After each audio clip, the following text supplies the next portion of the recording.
I'm inspired mostly by the fabric. When I started quilting, seriously, I started using batiks.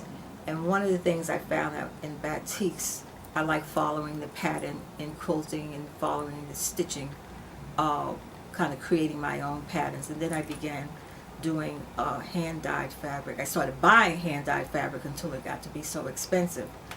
Then I started taking classes and learning how to dye hand-dye fabric, which is always a surprise when it dries. I tend to do some traditional quilting, but it usually will turn out to be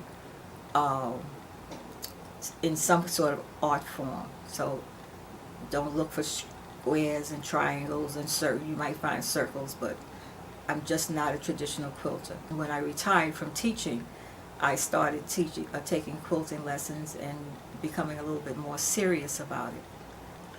I think my best work comes from inside. The thing that tends to move me, I think my painted pieces are probably my best pieces. I think I did a piece on Malala, and I was very inspired by her and her work in education of children, and probably because I was a teacher.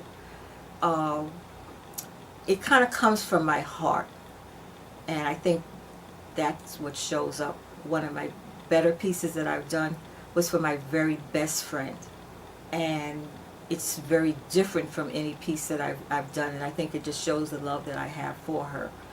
I think it's different in each and every case.